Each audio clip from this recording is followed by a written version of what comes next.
Hello everyone, আজ আমি আপনাদের সঙ্গে শেয়ার করছি খুব সহজেই বাড়িতে কীভাবে সরষে ইলিশ রান্না করা যায়।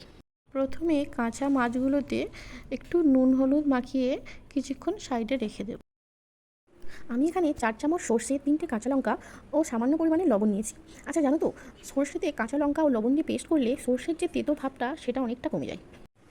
গ্যাসটা অন করে কড়া বসিয়ে নিয়েছি। কড়াটা হালকা গরম হয়ে গেলে একটু সরষের তেল দেব। সরষের তেলটা একটু গরম হয়ে গেলে কালো জিরে দিয়ে ফোড়ন দিয়ে নেব। এরপর সামান্য পরিমাণে হলুদ গুঁড়ো, কাশ্মীরি লঙ্কা গুঁড়ো দিয়ে একটু জল দিয়ে একটু নেড়ে চেড়ে নেব। এরপর পরিমাণ মতো লবণ, একটু আদা রসুন বাটা ও 2টো কাঁচা লঙ্কা দিয়ে আবারও ভালো করে আমি নেড়ে চেড়ে নিলাম। আচ্ছা জানো তো বন্ধুরা, এই বৃষ্টি বৃষ্টি ওয়েদারে ইলিশ মাছ খেতে আমার ভীষণ ভালো লাগে।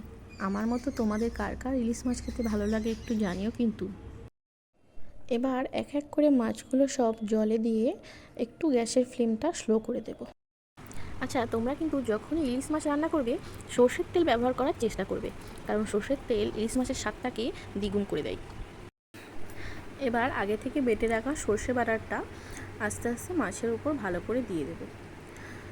এরপর জারে যে সর্ষে বাটাটুকু থাকবে সেটাতে জল দিয়ে ভালো করে ধুয়ে সেটাও মাছের উপর দিয়ে দেব।